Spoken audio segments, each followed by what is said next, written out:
Bonjour à tous, il est 8h30 de la séance du conseil municipal.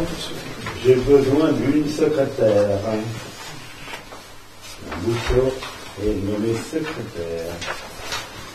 Au niveau du pouvoir, donc, Monsieur Lejeune donne pouvoir à Monsieur Flatin et Mme Guérin donne pouvoir à Monsieur Kubrick.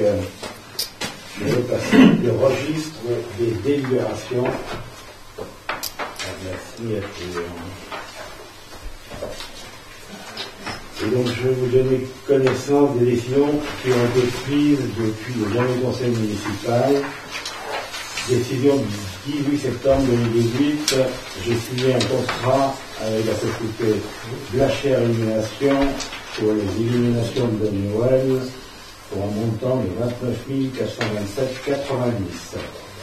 J'ai signé 2 contrats de travaux concernant les rues qui vont être refaites, Maisonneuve, Jean Levert et Beau Séjour, avec Eiffage concernant les rue des Maisonneuves, 50 256 €, et rue Jean Levert et Beau Séjour, 87 744 €, avec toujours Eiffage.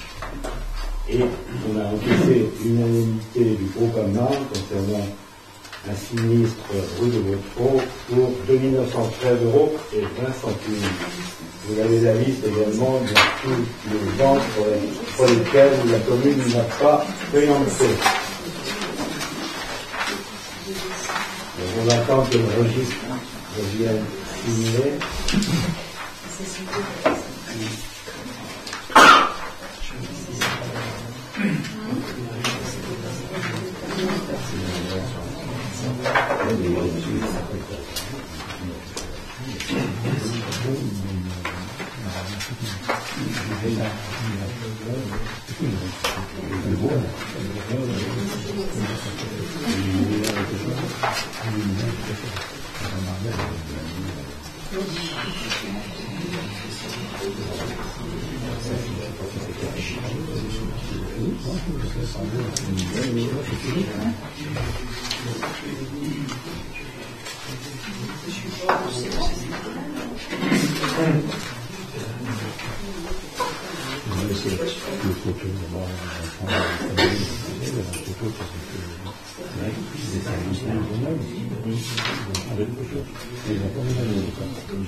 Le PV est approuvé et nous allons passer aux résolutions.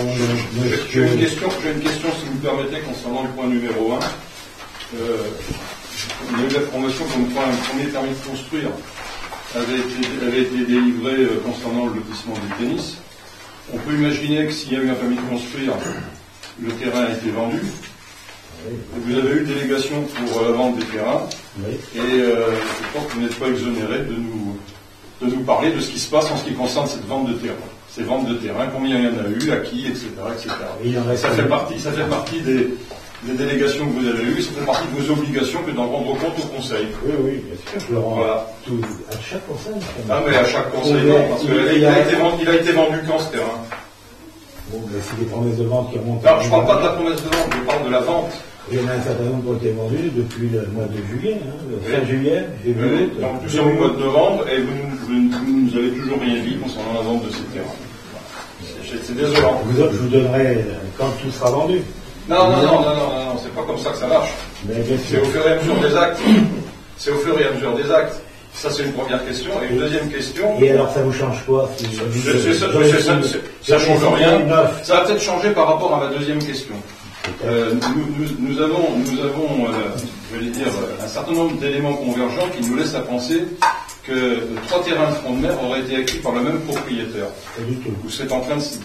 Non. Pas du tout. Pas du tout. Donc, je me permets de vous faire répéter, pas du tout. Pas du tout. D'accord. Il n'a pas acheté 3 terrains, il en a acheté 2. D'accord. Donc c'est pas 3. Non, mais attends. Et il a le droit. Ah non, mais tout le monde a le droit de tout faire. Mais simplement, vous voyez, si la transparence était un peu plus de mise au niveau de cette affaire-là, ce genre de questions, on n'aurait pas besoin de venir autour de la table, tout simplement. Quel est le problème? Il n'y a pas de problème. Il n'y a pas de problème, simplement. Vous êtes le premier magistrat de cette commune. La loi vous fait obligation de rendre compte d'un certain nombre de vos décisions. Je suis désolé, vous ne le faites pas. Je me permets de vous le rappeler. Bien sûr que je me permets de vous le rappeler. Je le fais régulièrement, cher monsieur. Non, pas en ce qui concerne ce genre de choses. Moi, j'aurais une question concernant ces 2 terrains. C'est 2 terrains contigus ou 2 terrains... C'est deux terrains contigus pour construire 2 maisons, une pour le fils et une pour les parents. Voilà. Je vois pas le problème. Quel est le problème? Non, mais il n'y a pas de problème. Encore une fois, il n'y a pas de problème. Vous ne voyez pas de problème où il n'y en a pas. Simplement, on pose des questions par rapport à votre délégation et par rapport à votre obligation de rendre compte. Je dois rendre compte, mais il y a une date de précis. Oui. Je dois rendre compte immédiatement. Normalement, dans le mois qui suit votre signature. C'est comme ça que c'était écrit. Ou à moins que les textes aient changé depuis la semaine dernière. Dans le mois qui suit les signatures. Bon, c'est comme ça. Je vous donnerai les noms des gens qui ont déjà signé. Il y en a encore début novembre. Moi, j'en ai pas besoin tout seul. Bon, je pense que ça intéresse tous les gens autour de la table. Ah, mais les gens autour de la table de la majorité le savent. Ah, voilà, ça c'est bien plus intéressant. Nous avons merci de nous dire ça. Nous avons des réunions. Nous avons des réunions toute la semaine. Bien sûr, mais nous posez des questions, on répond. Nous sommes donc des conseillers au rabais. Il faut que vous posiez, cher monsieur, posez des questions et on vous répond. Eh bien, rassurez-vous, on ne va pas manquer de vous en poser ce soir. Mais vous en posez. Eh bien, posez. Chaque fois, on vous a répondu. Donc, on passe aux finances.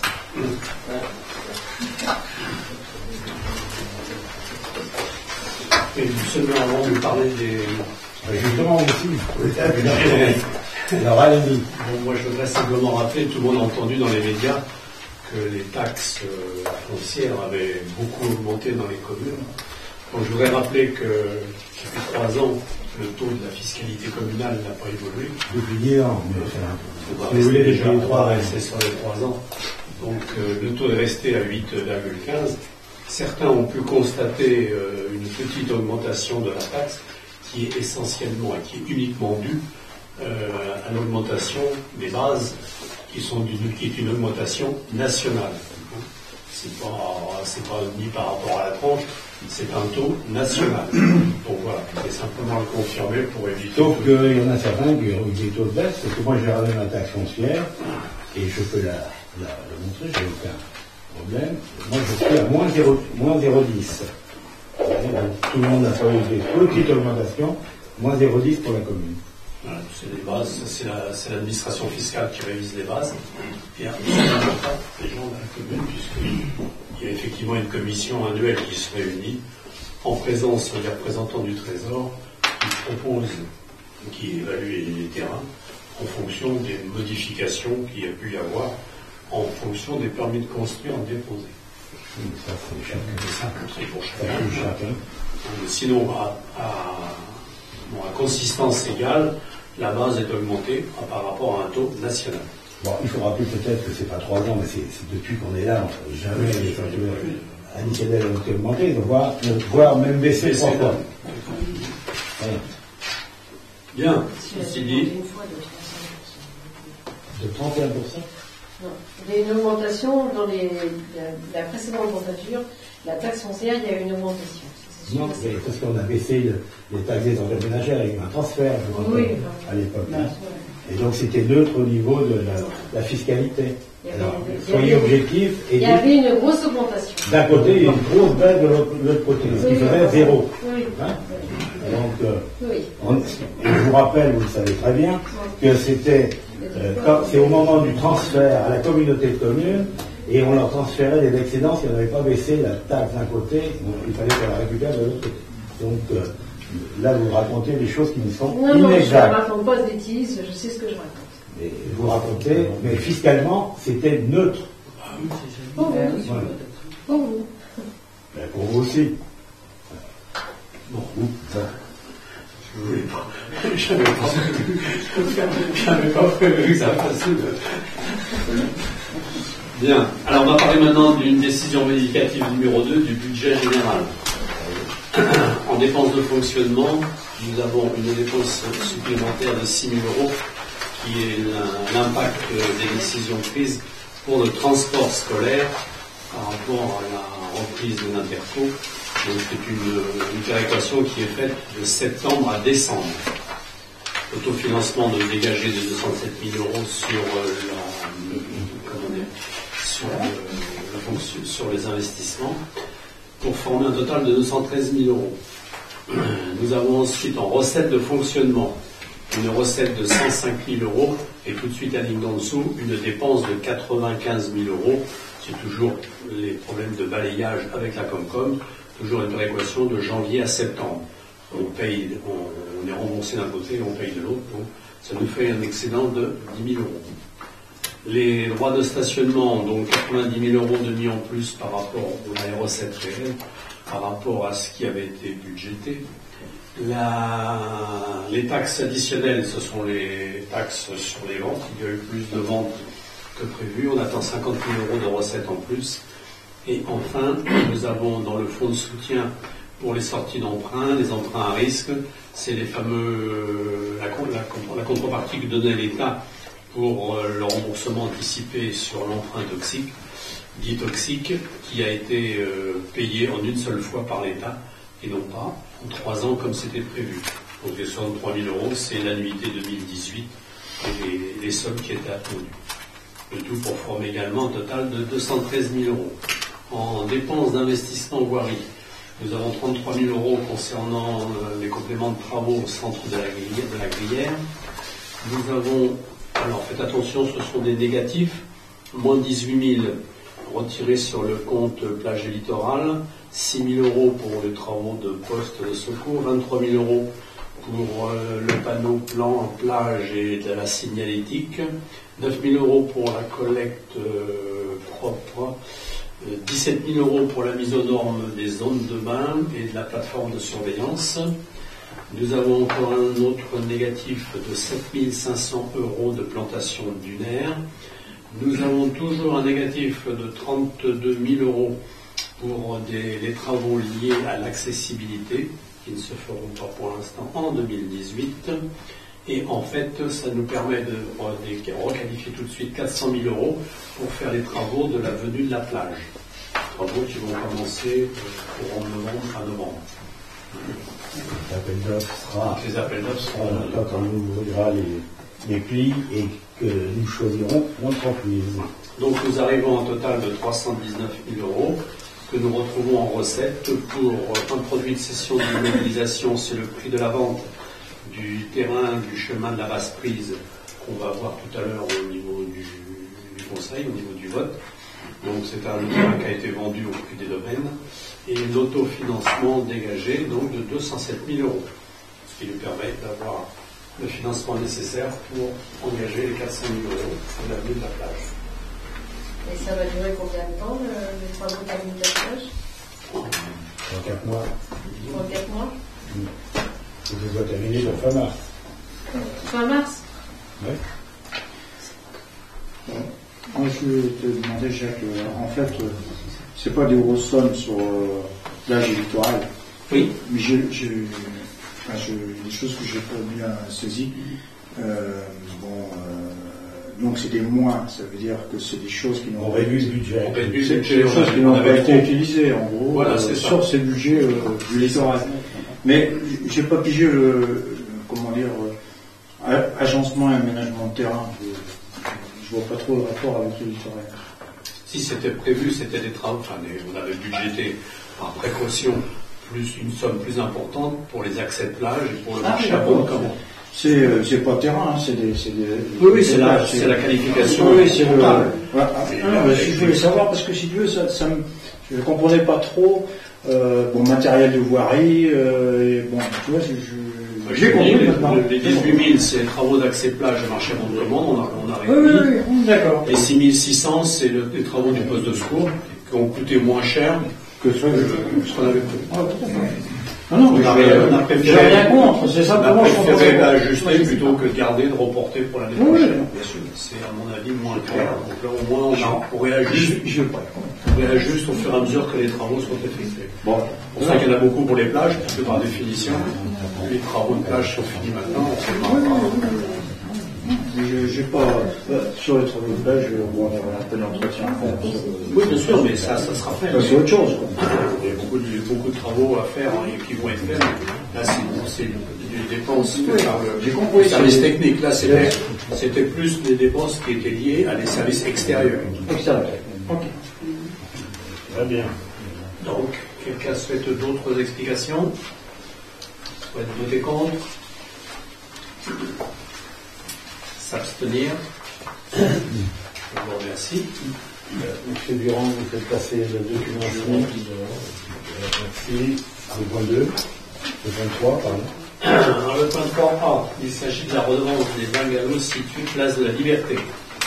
Dans le cadre du réaménagement de la place de la Liberté, 3 bungalows ont été installés pour être mis à la disposition de commerçants et ont fait l'objet d'une convention d'autorisation d'occupation du domaine public. Ces structures, d'une superficie utilisable de 12,66 m², sont mises à la disposition à l'année avec la possibilité de déballage sur la place de la Liberté après autorisation accordée par la commune. La délibération du 2 décembre 2016, le conseil municipal avait fixé le montant annuel de la redevance d'occupation à 4 500 € pour la mise à disposition d'un bungalow. La convention d'occupation arrivant à terme au 31 décembre 2018, il convient de réexaminer le tarif de la redevance. Considérant l'animation et l'activité commerciale que génèrent ces 3 bungalows sur la place de la Liberté, il est proposé de reconduire ces conventions. Conformément aux dispositions de l'ordonnance 2017-562 du 19 avril 2017, cette occupation du domaine public fera l'objet de mesures de publicité préalables permettant aux candidats potentiels de se manifester.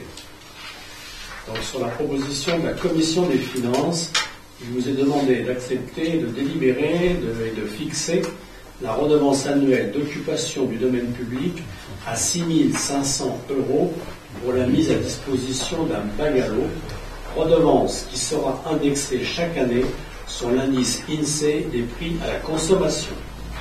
De décider d'appliquer le tarif au mètre carré voté par le conseil municipal pour le déballage sur la voie publique pour la superficie occupée en terrasse sur la place de la Liberté. Autoriser Monsieur le maire à signer la convention d'autorisation d'occupation du domaine public. Vous avez des questions? J'en ai une. Quand vous évoquez la publicité préalable, sous quelle forme ça va se faire? On va faire une annonce. C'est un tarif qui ne demande pas les journaux, enfin, dans le reste de la France. Oui, ça sera. Internet. Puis ça sera sur le Ça site. sera sur le site de la commune aussi. D'accord. Merci. Ouais. Bon, j'ai remarqué que l'augmentation était quand même substantielle. Hein. Oui. On passe de 4500 à 6500. Auquel faut ajouter les surfaces de déballage, qui elles sont du même prix que les surfaces de déballage habituelles. Donc voilà, c'est tout. Je trouvais que c'était une augmentation essentielle, mais les chiffres réalisés. Ah, je te dis pas le contraire, mais pas les trois, hein. Il y en a. Après, si j'ai bien compris, là c'est un appel, donc si ça leur plaît pas, ils peuvent Exactement, absolument, oui, bien sûr. Donc quelqu'un peut venir, peut venir faire une offre. N'importe qui peut faire une offre. C'est bien ce que j'ai On compris. n'est pas à l'abri qu'il n'y ait pas de nouveaux candidats, on ne sait pas. Hein. Ah non, mais ça c'est évident. J'ai pas dit le contraire. N'importe qui peut postuler. Tout à fait. Ceux en place, ceux qui ont du mal à joindre les deux bouts, à mon avis, ils vont peut-être lâcher l'affaire. Parce que là, l'augmentation est quand même substantielle. Mais bon, 4500, si mes souvenirs sont bons, ça avait été pour un peu amorcer le commerce. Non? Je ne vais pas dire comme ça, parce que j'étais déjà à l'époque enclin à augmenter le prix. J'avais dit qu'il y aurait du succès, et je n'étais pas le seul à le dire d'ailleurs. On était plusieurs, mais on s'était ralliés à la majorité de l'époque. Si tu te souviens bien. Mais oui, peut-être. Non, mais je conteste pas les 4500. C'est parce que je conteste pas non plus les 6500. Je fais simplement. Donc tout va bien. C'est moi qui paye. Sauf que, bon, je trouve que c'est beaucoup en 6 ans, quoi. 700. 3 ans. C'est 3 ans. 3 ans. Mais c'est pas comme ça qu'il faut raisonner. C'est pas l'augmentation en 3 ans qui est importante, c'est de voir le prix qu'on demande par rapport à ce que peut donner le fonds de commerce. Oui, non, mais... Il suffit de regarder combien se loue un local à la Tranche-sur-Mer dans la saison. Oui, alors pourtant, si on prenait ce chiffre-là, par exemple, vu le rapport au mètre carré, et vu que globalement ils sont ouverts que 6 mois de l'année, Ils peuvent beaucoup plus cher qu'un local. La convention leur donne l'ouverture. Ah oui, on est d'accord. On est complètement d'accord là-dessus. Bon, c'est comme vous m'avez fait une réponse un peu similaire sur le petit parc où j'avais dit que c'était pas cher. Là, du coup, vous m'avez répondu, bah oui, mais c'est toute l'année, etc. Là, c'est pareil. Point. Je veux qu'on mette. Je suis pas là pour faire un débat là-dessus. Hein. Tu vas pas se commissionner, donc. Non. Il y a des locaux à la tranche, ils vendent moins cher que ça. Hein. Ils se louent moins cher que ça la saison. Ah oui, à moins de 6 500 €. Oui, oui, j'en connais. Donnez-nous les adresses. Bah, écoutez, vous demandez à la famille Berthomé, non, je suis l'interprésentant, et il y a des locaux commerciaux qui se louent moins cher que ça. Oui, mais ça dépend où C'est pas aussi où c'est placé, parce que là on est quand même sur la place. Ouais, c'est sûr, ils sont à Saint-Sornin. Peu importe.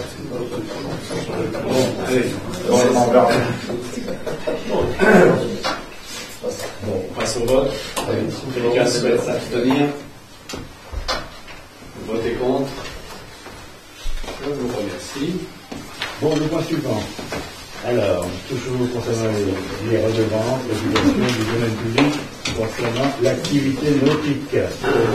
Certains exploitants d'activités nautiques utilisent le domaine public communal à proximité des plages pour les besoins de leurs activités. En application du Code général de la propriété des personnes publiques et pour éviter un élargissement progressif non maîtrisé des zones occupées, il est proposé de voter un tarif de redevance au mètre carré. Par ailleurs, il est demandé une participation forfaitaire de fourniture d'eau et d'électricité des exploitants qui sont raccordés sur le réseau communal.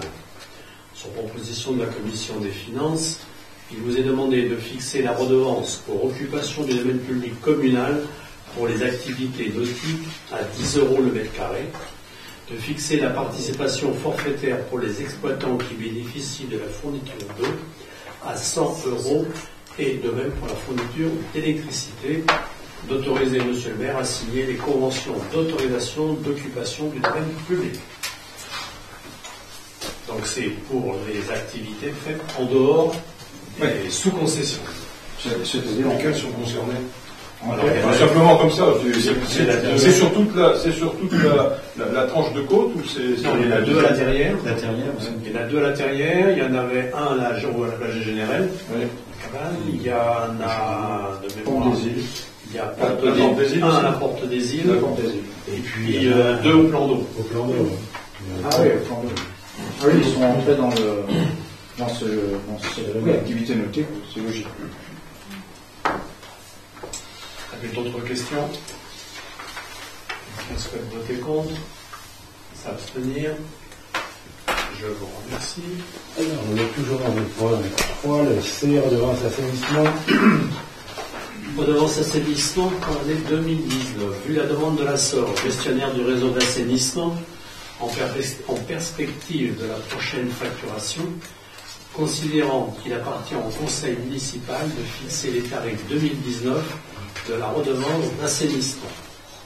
La commission des finances propose une augmentation de 2% de la prime fixe annuelle et du prix du mètre cube. Donc on vous propose de fixer la prime annuelle à 18,51 € contre 18,15 € en 2018 et le prix du mètre cube à 0,6598 € contre 0,6469 € en 2018. Des questions? Oui, c'est plus un problème de formulation, mais je voudrais que vous me précisiez, s'il vous plaît. Le début de la délibération se présente de cette façon-là. Vu la demande de la SOR, gestionnaire du réseau d'assainissement, alors moi j'ai une question toute bête. Est-ce que c'est la SOR qui demande 2% ou est-ce que c'est nous qui décidons de fixer 2%? C'est nous qui avons décidé de voir. C'est bien ce que je pensais, mais enfin, la tournure de la phrase est un peu ambiguë. Non, parce que C'est pour ça que je me la SOR nous demande de fixer les tarifs. D'accord, d'accord. D'autant plus que la commission des finances propose une augmentation. Oui, mais bon. Il faut lire le texte. Oui, mais j'ai lu aussi la première phrase, donc ça peut prêter, Non, ça peut prêter à confusion. Le libellé peut prêter à confusion. Voilà. Merci. Non, mais j'ai la réponse, c'est bien. Qu'est-ce qu'on avait augmenté l'an dernier? Oui, à peu près dans les mêmes proportions. C'est-à-dire, on fait 4% en 2 ans. C'est l'inflation. C'est pratiquement l'inflation. Pas tout à Ça fait des centimes en consommer. Ça fait des centimes, mais les centimes sur les mètres cubes, ça fait beaucoup de temps. Économiser l'eau. D'autres Denrées questions? rares. Vous aurez bien à faire, au lieu d'augmenter le prix du mètre cube, vous faites un courrier à tous les gens de France en disant d'économiser l'eau. Comme ça, vous n'aurez pas augmenté l'eau. Absolument. C'est une bonne idée. Voilà. Parfait. Merci d'y avoir pensé. Donc on continue. Quelqu'un souhaite voter contre? S'abstenir? Merci. Le point suivant, qu'est-ce que vous avez en place? Fixation des tarifs. Dans le cadre du festival qui aura lieu du samedi 3 au samedi 10 novembre 2018, 16 associations de théâtre amateurs présenteront leur spectacle. Parmi ces associations, 6 prix seront remis lors de la soirée de gala du festival qui aura lieu le samedi 10 novembre 2018. Le nom des associations ou personnes lauréates seront transmises à l'issue des résultats pour l'attribution des prix suivants. Grand prix de la meilleure pièce, dite Tulipe d'or, 400 €. Prix du meilleur comédien, 200 €. Prix de la meilleure comédienne, 200. Du texte inédit, 200. La meilleure mise en scène, 200. Et enfin, les meilleurs costumes, 200 €. D'autre part, un forfait de défraiement de 100 € par compagnie sera accordé sur présentation d'une facture et d'un RIB. Est-ce que vous êtes d'accord d'approuver cette décision qui est strictement identique à celle de 2017? Non. Moi j'ai une question, s'il vous plaît. Est-ce que on a le coût de la personne qui s'occupe 4 400 euros. 4400? C'est toujours la même personne que l'année précédente? C'est toujours. Que toutes les années précédentes. Mais depuis la création, puisque c'est lui qui a créé. Merci. Parce que là, c'est 8 jours au lieu de 15. Oui. Une semaine. C'est 8 au lieu de 15. Oui. Il n'y a qu'une année où c'était 15. C'était déjà 8 jours. J'entends la réponse, c'est le même tarif. Les dernières, Voilà. c'était 2 L'année semaines. dernière, c'était la seule. L'année dernière, c'était 8 jours. C'était 8 jours l'année C'était dernière. il y a 2 ans, parce que 2016, Sans passer. de toute façon, ça fait qu'une année. C'était l'année d'avant. Ça fait qu'une année, D'autres questions? Donc c'est moi qui l'année dernière, hein, on lui verse, l'année dernière c'était 4 900, cette année c'est 4 400. Quelqu'un souhaite voter contre? Abstenir? Je vous remercie. Après, donc le mouillage de bateau, le tarif Un tarif des mouillages de bateaux, donc je vous laisse regarder le tableau. Les augmentations sont pratiquement toutes inférieures à 2%, excepté certains tarifs qui ont été réajustés pour les non-résidents français. Et les visiteurs à la journée sont restés totalement identiques. Alors pourquoi ils sont restés identiques? Tout simplement parce que les retours que nous avons, on nous dit que les tarifs sont relativement chers, non pas par rapport au prix, mais par rapport aux prestations que l'on peut offrir. Alors que dans d'autres ports, les gens arrivent, ils ont les toilettes, les sanitaires, les toilettes ils les ont maintenant, mais les sanitaires, et les douches, la wifi. Donc je n'ai pas augmenté cette année, j'ai proposé à la commission des finances de ne pas augmenter les tarifs à la journée. Donc en gros, ça fait une augmentation de 5 euros. J'ai avec moi les tarifs de 2018, si vous voulez certains tarifs pour comparer. Et en ce qui concerne les catamarans, on a fait une augmentation de 10 euros. Bon, c'est ce qui se fait chaque année, en sachant qu'il va y avoir quelques travaux d'amélioration réalisés autour du plan d'eau pour que les gens aient un meilleur confort au niveau du stationnement. Le stationnement des bateaux. Est-ce que vous avez des questions? Bien. Quelqu'un se fait voter contre? S'abstenir? Donc je prends le 4, il y a une reprise d'un véhicule. Alors, on continue. La reprise d'un véhicule. Par délibération du 26 janvier 2018, le Conseil municipal a accordé un certain nombre de délégations au maire en application de l'article L 2121-15 du Code général des collectivités territoriales, et notamment de décider l'aliénation de gré à gré des biens mobiliers jusqu'à 4 600 euros. Dans le cadre de l'acquisition de véhicules neufs, il a été proposé aux fournisseurs de reprendre certains véhicules, dont une chargeuse pelleteuse de marque Caterpillar, achetée en 2007 pour 93 945,80 €. Il est proposé au conseil municipal de faire reprendre ce véhicule par la SASM 3, fournisseur du nouveau véhicule, pour un montant de 27 000 €. On a racheté une chargeuse identique, enfin plus récente, par rapport à celle qui était comprise. Donc est-ce que vous êtes d'accord pour accepter? C'est la chargeuse qui est rouillée là, au Pluralique pendant un moment, c'est cela? Non? Non, non. Non, ça en a une autre. Parce que là, le 27 000, là, c'est le prix de la ferraille, je veux dire. 27 000, c'est quoi? Ben non, je sais pas, mais attends, moi si c'est celle auquel je pense, oui, ça correspond à la ferraille. Si c'était le prix de la ferraille, ce serait la ferraille bien vendue. Parce que quelque chose vendue à la ferraille à 27 000 €. Ah, il y en a de la ferraille. Quand même, bien sûr. Non, mais je pose la question de savoir ce que c'est comme Caterpillar, c'est tout. Voilà, parce que pendant un moment, on en a eu une qui était Il y a eu un énorme truc qui était au Ferrari. C'est tout. Je pose la question. Ah non, Non, c'était une qui était en fonction, puisque... Ah, c'est une qui est en fonction. Et la nouvelle, elle coûte combien? Un peu plus, ça devrait être 100... Je sais pas le chiffre en tête, il est sorti, mais pas. Je sais pas le chiffre en tête, je vous le donnerai la prochaine. Oui, non,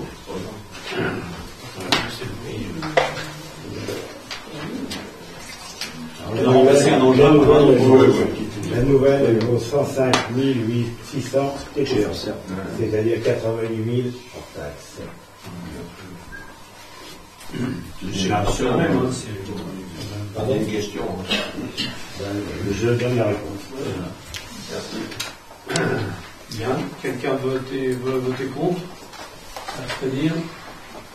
Merci. Alors, le point numéro 5, Mme Charles nous parlait du transport scolaire. Alors, par délibération du 16 décembre 2010, le conseil municipal a décidé que la commune prendrait en charge la participation financière due par les familles pour le transport scolaire des élèves du primaire et du secondaire, dans la limite de la participation demandée pour les établissements de la carte scolaire dont relève la commune. Dans le cadre de la nouvelle convention de délégation de compétences entre la région des Pays de la Loire et l'autorité organisatrice de second rang pour l'organisation des transports scolaires, dont la commune de la Tranche-sur-Mer, qui est donc organisatrice secondaire, signé le 3 août 2018, il est proposé que la commune maintienne la prise en charge de la participation financière facturée aux familles résidant la commune, résidence principale, pour le transport scolaire des élèves primaires et des collégiens pour les demi-pensionnaires uniquement. De plus, il convient également de prendre en compte les enfants en situation de handicap qui n'utilisent pas le transport régulier. Vu l'avis favorable de la commission des finances. Y a-t-il des questions?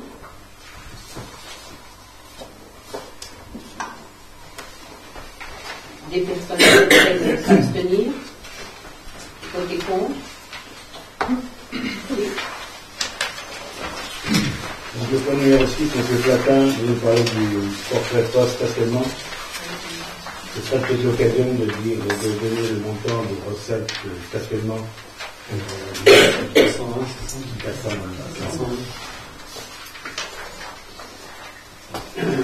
Suite à la loi TAM, instituant la dépénalisation des stationnements. J'entends des questions. Non, mais là, par rapport au mode de paiement. Non, je m'interpelle pour le transport scolaire des élèves primaires et des collégiens pour les demi-pensionnaires uniquement. Oui, ça a toujours été. Un enfant qui est interne ne peut pas prendre la ligne régulière. Non, il ne le prend même pas. Si c'est une ligne, si c'est pas une ligne du conseil départemental, si c'est une ligne réservée aux collégiens, il ne peut pas prendre. De bus, il ne peut pas prendre de bus, non. Pas celui-ci. Il prendra une ligne régulière pour tout usager autre que collégien. Je n'ai jamais. Merci.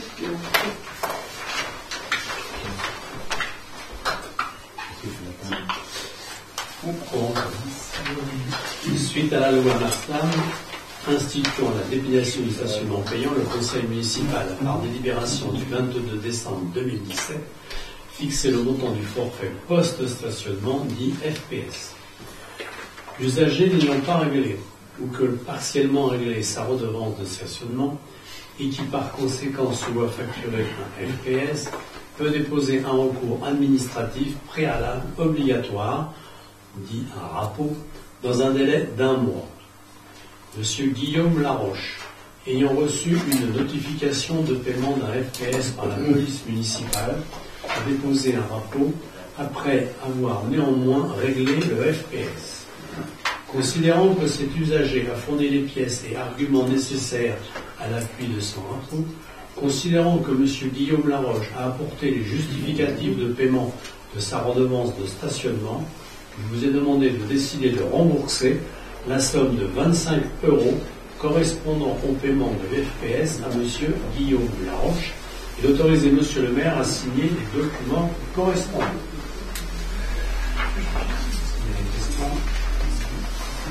Quelqu'un souhaite s'abstenir? Voter contre? Je vous remercie.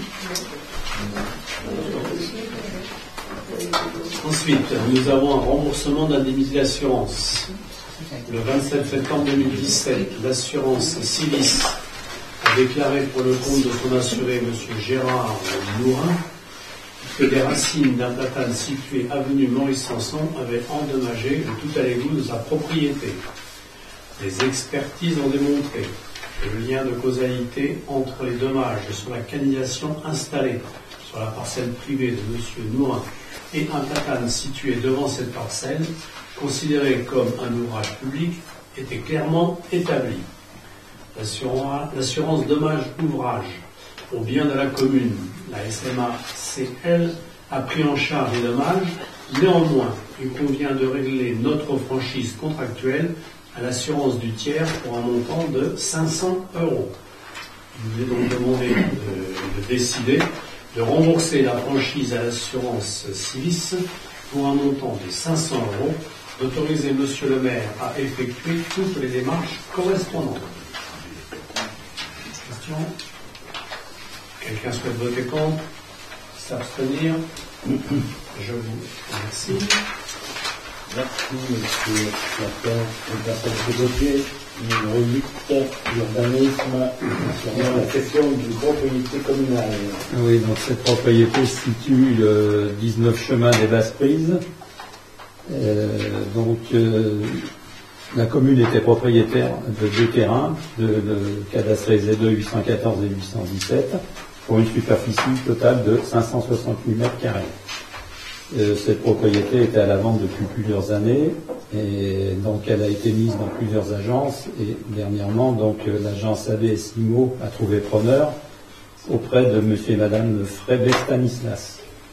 Donc ces derniers se proposent de l'acquérir au prix de 112 000 € net vendeur.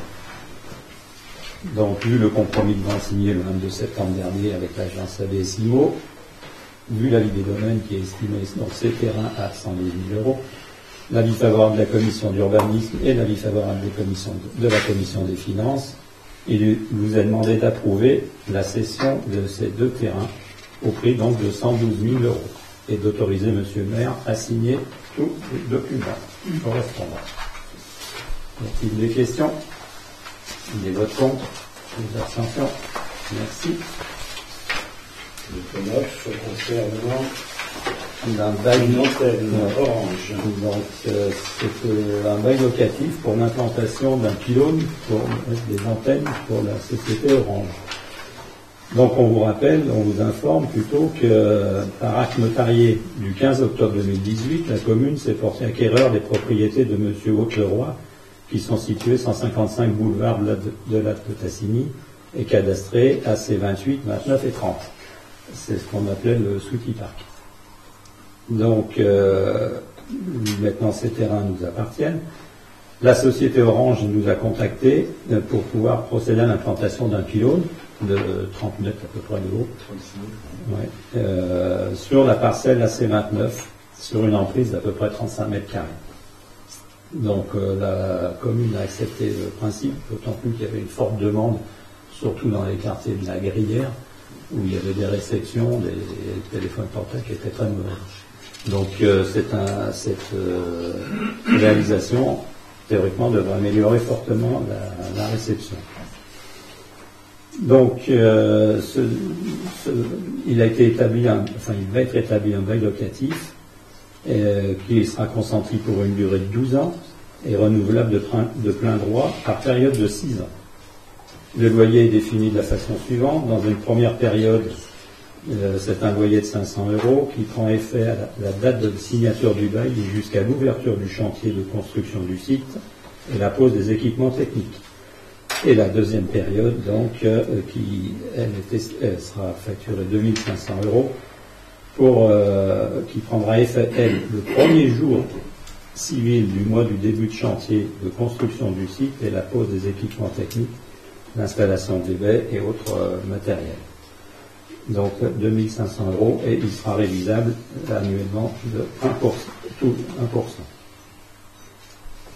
Donc la société Orange, elle, s'engage à obtenir au préalable toutes les autorisations nécessaires pour la réalisation de l'ouvrage.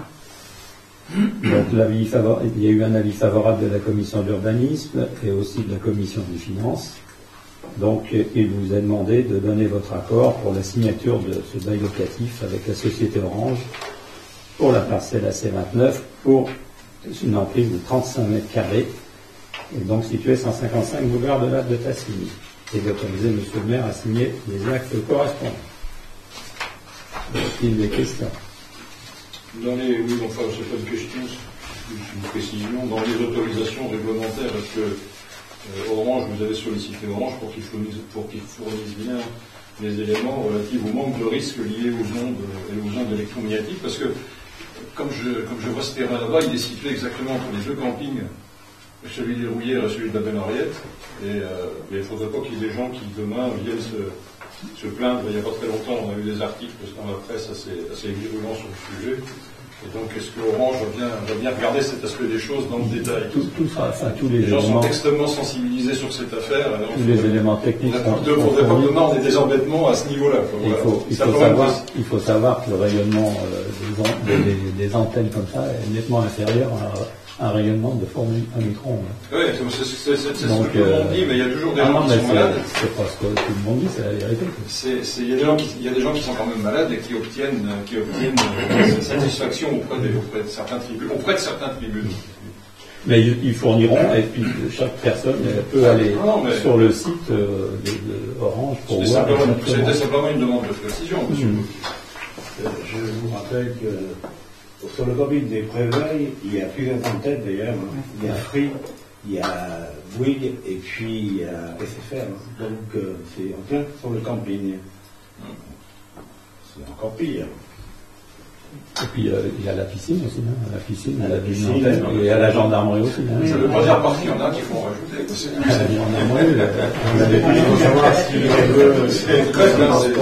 Il faut savoir si on veut que la population ait un téléphone qui fonctionne normalement. Donc c'est une question qui paraît prioritaire. C'est le SFR qui ne marche pas très bien ici. SFR et donc pas les investissements. Les investissements.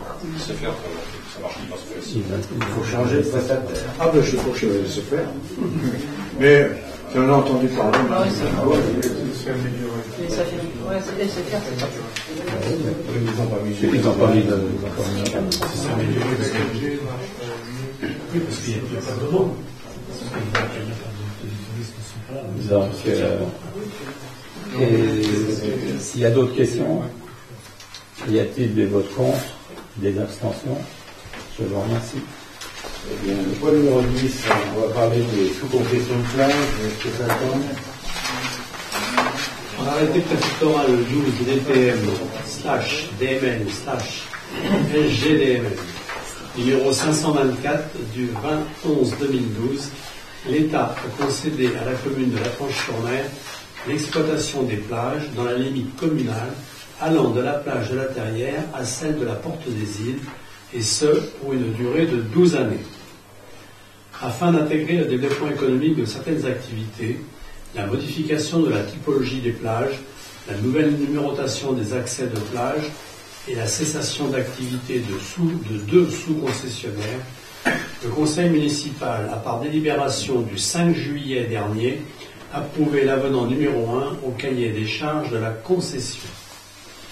Dans le cadre de cette concession et conformément à la réglementation en vigueur issue du Code général de la propriété des personnes publiques, la commune a décidé d'attribuer parmi les 24 emplacements de la concession globale des plages 17 sous-concessions d'exploitation suite à une procédure de délégation de service public. Ces sous-concessions ont été attribuées pour une durée de 6 saisons maximum à compter de la saison 2013 jusqu'au 31 décembre 2018 en application des dispositions du Code général des collectivités territoriales. Il convient donc de relancer une nouvelle procédure pour réattribuer l'exploitation de sous-concessions à compter de la saison 2019. Vu l'ordonnance 2016-65 du 29 janvier 2016 et le décret 2016-86 du 1er février 2016, vu les articles R 2124-13 AR 2134-38 du CGPPP, vu les articles L 1411-1 à 1411-18 du CGCT, vu le rapport établi en application de l'article L 1411-4 du CGCT joint en annexe à la présente délibération, il vous est demandé de décider de lancer et d'accepter de lancer une procédure de délégation de service public pour l'attribution et l'exploitation des sous-concessions de plage. Autorisez Monsieur le maire à diligenter l'appel à candidature et à signer les documents correspondants. Donc vous avez ensuite vous avez, je vous laisse le temps pour prendre connaissance et répondre à vos questions. Vous avez donc en gros toutes les conditions qui vont être données pour les sous-concessionnaires et vous avez après le cahier des charges. En fait, rien ne va changer par rapport au passé. Non, et quelque chose Il y a quelques détails différents. Quelques détails, à savoir qu'après beaucoup de batailles, on a réussi à obtenir quelques réaffectations de surface. Car l'administration, on avait la possibilité, nous avions demandé d'avoir des surfaces plus grandes, mais les gens de la DTM nous ont amené la preuve qu'on ne pouvait pas faire ainsi. On ne peut augmenter des surfaces de restauration si une cabane de restauration arrête. On peut pas réaffecter un lot de sport à une cabane de restauration.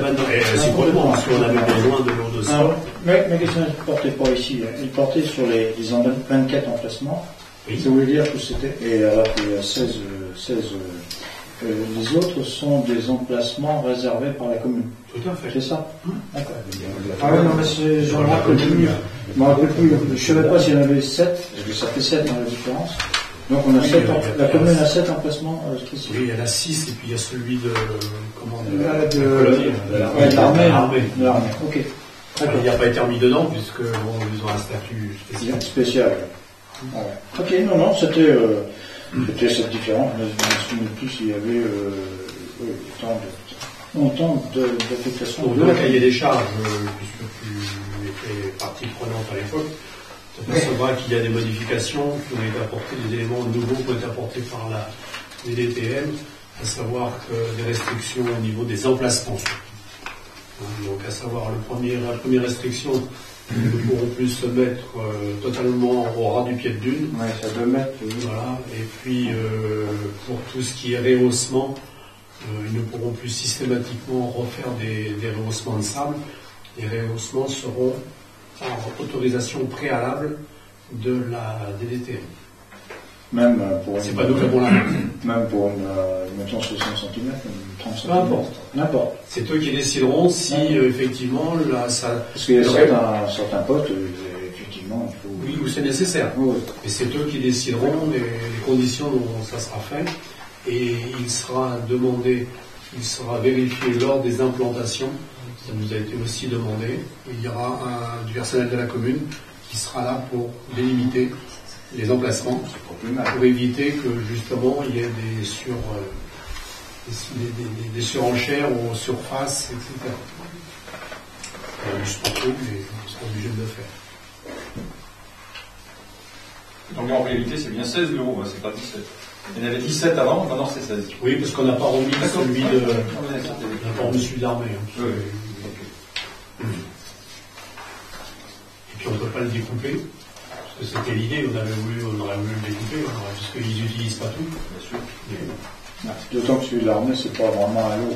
C'est un espace avec l'autorisation d'aplanir la pêche. Tu mets son notion. Tout à fait. C'est pour ça qu'on ne l'a pas remis en accord avec la DTM, on ne l'a pas remis. Je pense, d'ailleurs, il est inscrit, mais je ne pense pas qu'il n'ait jamais été mis dans les lots. Oui, bon, il n'était pas. Il a été mis au départ. Il a été mis dans les lots avec une mention régulière. Ils ont une tarification, voilà, c'est ça. Ils utilisent pas. Et donc les tarifications sont identiques les responsabilités des foyers. Oui. Pas de. Non, elles sont tout à fait identiques. On l'a mis là. tarifs ont changé. Les tarifs ont changé, il y a un peu de... Ils sont différents par zone, mais par type d'activité. Dans une zone, s'il y a plusieurs types d'activités, les tarifs sont identiques. Hein? Oui, à activité égale. Ah ben non. Qu'est-ce que ça veut dire, ça, activité égale? Si vous avez il y a deux types d'activités, restauration et sport. Dans la même zone, est-ce que les mètres carrés sont les mêmes pour les sportifs et la restauration? Les mètres carrés, oui, mais après les restaurateurs, notamment, ils ont une redevance au chiffre d'affaires. Ah oui, mais c'est... Oui. Les activités sportives aussi, mais c'est pas le... Mais l'activité sportive aussi. Oui. Ils n'ont pas la même redevance au chiffre d'affaires. Il n'y a pas de différence en matière d'activité. Non. Hein? C'est commun, quoi. Voilà. Commun. D'accord.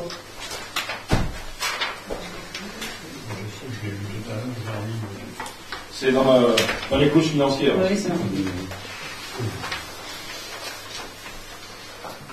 Voilà. Alors, la zone nautique, plage centrale et latérale. Oui, les mètres carrés, c'est clair, oui. Les mètres carrés, pour une superficie plafonnée à 150 mètres carrés. Ouais. Les autres plages de la commune à 17 mètres, Oui. 17 euros. Après, il y a la redevance particulière en fonction du chiffre d'affaires. Voilà. Et donc, on a demandé que les comptes soient certifiés par un expert comptable.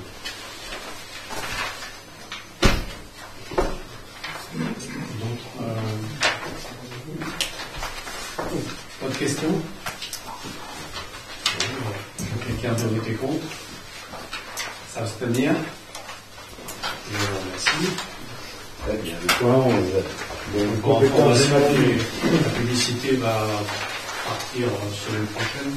Donc, il y aura le site internet, Ouest France, et puis le journal de publication. Oui, c'est obligatoire. Allez, je m'appuie, monsieur Platin. Depuis le 1er janvier 2018, en application de la loi 2014-58 du 27 janvier 2014, dite loi MAPTAM, la compétence de gestion des milieux aquatiques et de prévention des inondations, GEMAPI, est transférée aux établissements publics de coopération intercommunale, les EPIC. Pour la commune de la Tranche-en-Mer, cette compétence relève donc désormais de la communauté de communes du Sud-Vendée littoral. L'article L. 1321-1 du Code général des collectivités territoriales stipule notamment que le transfert d'une compétence entraîne de plein droit la mise à disposition de la collectivité bénéficiaire des biens meubles et immeubles utilisés à la date de ce transfert pour l'exercice de cette compétence. Cette mise à disposition est constatée par un procès-verbal établi contradictoirement entre les représentants de la collectivité antérieurement compétente et de la collectivité bénéficiaire. Le procès-verbal précise la consistance, la situation juridique, l'état des biens et l'évaluation de la remise en état de ceux-ci. Il convient donc d'approuver le procès-verbal établi entre la communauté de communes et entre la commune et la CCV, c'est la communauté de communes littorale, pour constater la mise à disposition des biens utilisés antérieurement par la commune pour l'exercice de cette compétence. Les immeubles concernés par cette mise à disposition sont les suivants. La digue nord de la Belle-Henriette, arrêté préfectoral de classement AP 14-DDTM 85-704 pour le secteur 4. La digue de la Belle-Henriette nord, arrêté préfectoral de classement 11 DDTM-CERN-127 pour le secteur 3. La digue nord de la Belle-Henriette pour le secteur 2, qui ne fait pas l'objet d'un classement. Donc, il vous est demandé d'approuver le procès-verbal de mise à disposition des biens à la CCSVL des immeubles affectés à l'exercice de la compétence GEMAPI sur la commune et d'autoriser Monsieur le maire à signer les documents correspondants. Donc, je crois qu'il Non inventaire, moi,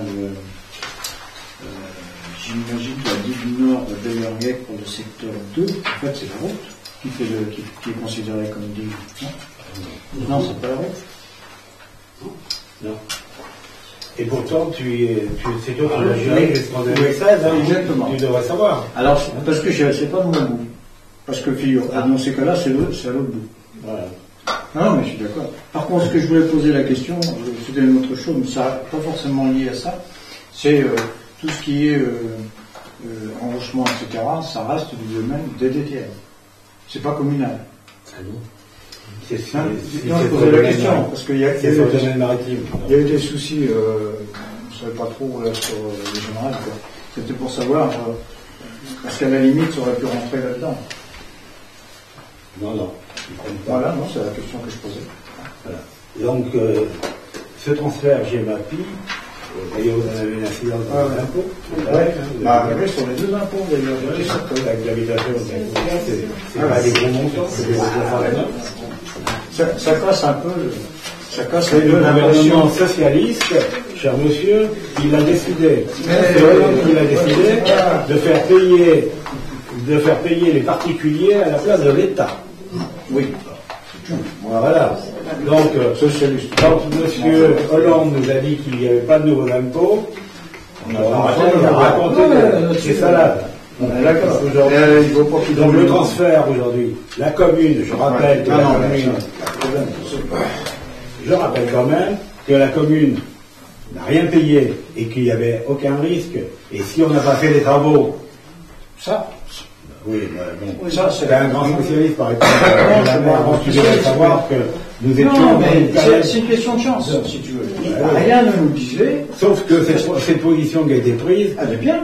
Je n'ai pas dit que c'était. Ah bon, elle est bien. Donc, j'ai dit que faites des économies. Le problème que j'ai souligné, je l'ai déjà dit plusieurs fois, je suis désolé, même de vive voix, c'est qu'à la limite, effectivement, malgré tout, on prend des risques aussi. Parce qu'il n'était pas. Mais tu prends des risques tous les jours quand tu es maire. Ah, donc, je suis d'accord avec toi. Je suis d'accord avec toi. Après, c'est mon droit aussi de le souligner. Oui, mais je suis d'accord, on a fait des économies, j'ai jamais dit le contraire. Bien sûr. Mais pour cause, c'est pas d'ailleurs. D'ailleurs, c'est pas uniquement. C'est pas notre fait. Non, parce qu'en fait, c'est l'État qui a décidé de transférer la protection du domaine maritime. Je ne vais pas me battre sur ce chapitre-là. Ah ben j'espère, parce que mais je pense raconter des bêtises. Mais je raconte pas de bêtises. Mais quand je dis non, sur la digue béton, il faut être objectif. Sur la digue quand béton, on est objectif, on dit la sincérité, la vérité de ce qui s'est passé. Et bien justement, sur la digue béton, si tu es un peu objectif, on avait les feux verts et on devait l'entretenir. Sauf que il n'y avait pas que de la végétation à enlever. Le problème, c'est qu'il y a un problème de propriété. Hein. Ah bon, on est d'accord. Bon, elle n'est pas résolue. Toujours pas résolu. Je suis d'accord, parce que je me suis battu là-dessus. Donc je ne vais pas dire le contraire. Non, c'est pas réglé. Mais ceci dit, la Comcom, qui d'ailleurs n'est qu'un intermédiaire, puisque la Comcom a transféré la compétence GEMAPI à un syndicat mixte qui gère plusieurs communautés de communes. Donc, il ne gère pas que la communauté de communes du sud du littoral, elle gère également celle du Talmont. Donc, je ne dis pas. Le seul point qui m'a toujours interpellé, c'était entre le bout qui est entre la digue de béton et le camping. Voilà. Qu'est-ce qu'ils ont. Bon, ça m'a toujours un peu. Mais qu'est-ce qu'a dit l'État quand ils sont venus? Quand on voulait reboucher, renforcer, qu'est-ce que l'État a dit? Il ne fallait pas toucher. Voilà. Ceci dit, c'est quand même un problème. Et c'est toujours un problème. Mais c'est plus notre problème. Non, on est bien d'accord, mais c'est plus nous qui l'avons financé, donc c'est vrai. De ce côté-là, on a fait des économies. Mais je le dis. Oui, le gros. Je dis quand même, 10% sur 8 millions. Mais j'ai pas dit que c'était négligeable. J'ai pas dit que c'était négligeable, simplement qu'on a fait des risques. C'est pas pareil. Point. Tu étais conscient, puisqu'on les a pris, mais involontairement, puisque c'est l'État qui nous a imposé de ne pas le construire. Donc, tant mieux, avec le recul. Avec le recul. On dit ouf. Bon. À présent, il serait urgent que les choses soient faites quand même. À présent, c'est plus notre sort. Mais ça serait urgent. C'est prévu pour l'année prochaine. Les risques, ils sont toujours là. Oui, mais normalement, avec les sous qui touchent, ils commencent par finir les travaux de la faute et ils attaquent la faute chômage. J'avais souvenir. Le préfet a indiqué que c'était une urgence absolue de réaliser les travaux de la faute chômage. J'ai vu ça. Bon, ok. Espérons que ce sera vraiment une espérons, parce que quand même, quelque part, voilà. Bref, voilà. Donc, ce point étant dit, il faut passer au vote, peut-être. Oui. Est-ce que quelqu'un veut voter contre? S'abstenir? Je vous remercie. Après, donc il y a le SIDEV. Alors, monsieur Gauthier va nous parler du SIDEV et des contrats avec le SIDEV. Dans un premier temps, il s'agit d'une convention d'éclairage sur le skatepark, le nouveau skatepark, donc qui est construit sur l'ancien stade. Et il a été nécessaire d'installer un système d'éclairage. Donc c'est le SIDEV qui s'est chargé de la réalisation de ce projet. Donc le montant de la participation financière de cette réalisation s'élève à 17 790 €. Donc il nous est demandé d'approuver les propositions du SIDEV pour cette réalisation, d'accepter la participation communale à hauteur donc de 17 790 € et d'autoriser Monsieur le maire à signer les documents correspondants. Y a-t-il des questions? Des votes contre? Des abstentions? Je vous remercie. Oui, avec le SIDEV, une convention. Donc une autre convention, voilà, pour la rue des Genêts. Donc la rue des Genêts, un petit historique rapide. La commune a acheté 2 parcelles pour former une voirie. Donc cette voirie a été intégrée dans le domaine public. Donc les travaux de réfection ont été réalisés par les propriétaires. Mais pour faire suite à ces travaux, il convient de renforcer le système d'éclairage. Donc c'est toujours le SIDEV qui est chargé de cette réalisation. Et le montant de la participation financière pour la commune, là, s'élève à 2 655 €.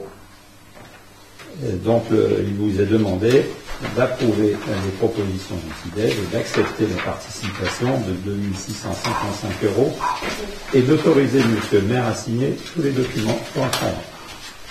Y a-t-il des questions? On parle d'éclairage. Hier soir, il n'y avait plus d'éclairage à le général de Gaulle. Il y avait une récession aussi. Ça a été signalé. Ça a été signalé. Oui, c'est remis. Mais le problème, c'est que la cause, c'est qu'ils sont en train de changer des compteurs, des compteurs Unity, et le relais est en court-circuit. Ils changent les relais. Ils ont un problème. Voilà.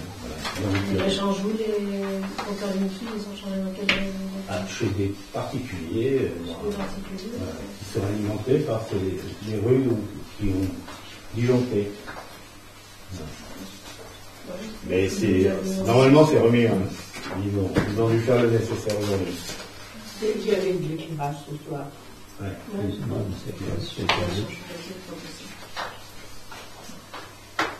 Y a-t-il des votes contre? Des abstentions? Je vous remercie. Alors le point 13, donc on vous soumet à l'approbation le rapport de l'activité de la communauté de communes du sud Vendée littoral. Donc je vous rappelle que ce rapport, qui est assez important, il fait 60 et quelques pages, donc on ne l'a pas joint, parce qu'il est à disposition chez Stéphanie, à la direction générale, donc vous pouvez le consulter. En fait c'est un rapport qui représente toute l'activité de la communauté de communes, avec des belles photos. Sur le site. Il est sur le site de la Donc il traite un certain nombre d'éléments, donc les finances, le territoire, les compétences de la communauté de communes, le sport, les loisirs, l'enfance, l'environnement, et puis les décisions, les actes administratifs pour être pris. Bon, étant donné que les références, vous avez l'ensemble des documents. Voilà, donc il faut en prendre acte. Donc, on vote là, pour ça, je crois pas. Si, on vote. Bon, alors on vote. Est-ce qu'il y a des votes? On prend acte et on vote. Donc, y a-t-il des votes contre? Des abstentions?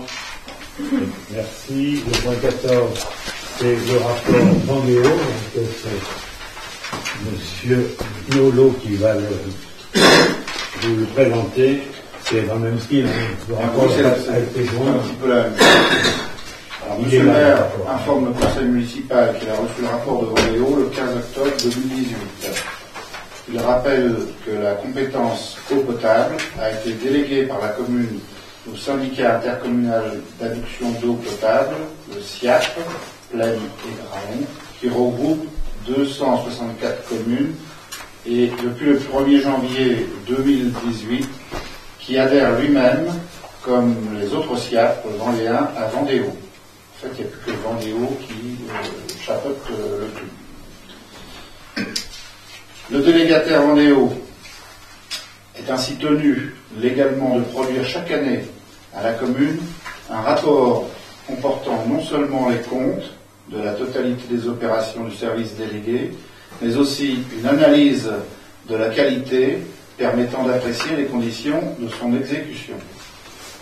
En outre, depuis 2018, les collectivités locales, depuis 2008, les collectivités locales doivent publier chaque année les indicateurs de performance de leur service d'eau potable.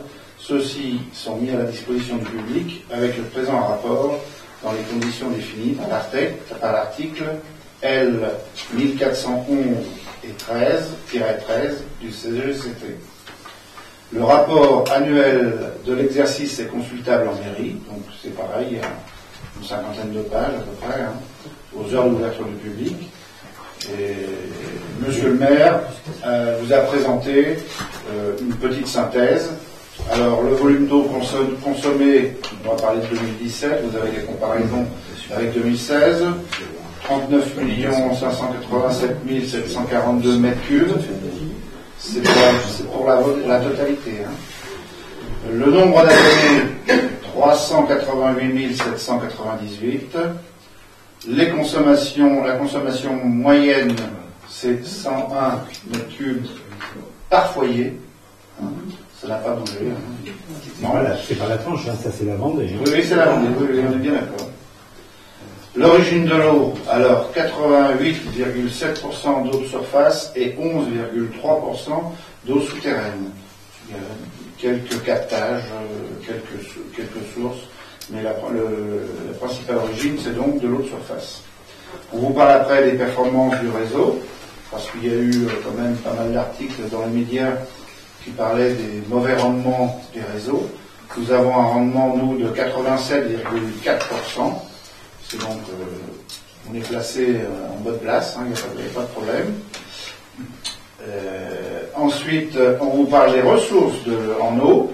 Alors, les ressources en eau, on vous rappelle qu'elles proviennent principalement de l'eau potable est produite par le syndicat intercommunal des producteurs adhérents, c'est-à-dire ceux qui disposent sur leur territoire d'une station de traitement d'eau de surface ou d'un captage d'eau souterraine. Pour nous, c'est Plany et Graon, c'est Tagraon, l'usine de Tagraon. Elle vient d'être refaite complètement, elle a doublé sa capacité et vous avez une station de captage de Sainte-Germaine qui alimente également. Donc c'est le barrage de Graon plus le captage. La majeure partie de l'eau distribuée en Vendée provient d'eau de surface, provenant des du retenus. Il y a 10 barrages en Vendée. Et puis, il y a 11 usines de traitement. Ensuite, vous avez donc les indicateurs financiers. Je vous laisse voir les chiffres. Ça fait quand même un chiffre assez important. Et le problème que tout le monde se pose, c'est le prix de l'eau. Alors, je répète que c'est basé sur une consommation annuelle de 120 mètres cubes, c'est-à-dire que c'est un peu plus que ce que l'on consomme en moyenne, et qu'elle est située, le prix de l'eau est à 2,20 €. Je précise que c'est le prix à la sortie de l'usine. C'est pas le prix que vous avez payé. Si vous regardez votre facture, vous avez toutes les taxes qui s'additionnent et qui augmentent, et les abonnements qui augmentent le prix de l'eau. Voilà. Et l'assainissement. Alors le conseil municipal, après avoir délibéré, prend acte du rapport, alors on prend acte du rapport 2017 et de la qualité de l'eau de son service public d'eau potable, tel que présenté, dit que ce document, ainsi que la précédente délibération, seront mis à la disposition du public conformément à la réglementation en vigueur. Est-ce qu'il y a des questions? On peut mettre en ligne ce document? doit pas être en ligne, ou alors est-ce qu'il est en ligne à Vendéo? Alors, à Vendéo, il est en ligne, oui. On est sûr? Pas de problème. Oui, oui, c'est sûr. Non, mais c'est pas la peine de le mettre en ligne, si les gens vont le chercher. Pas d'autres questions? Est-ce qu'il y a des gens qui votent contre? Est-ce qu'il y a des abstentions? Il n'y a pas de vote? On prend acte. On prend acte. Très bien, écoutez, je vous remercie. Merci, M. Lello. Donc, le point 15, on va peut-être commencer par le point 15. Le point 15, c'est les questions diverses. Donc, M.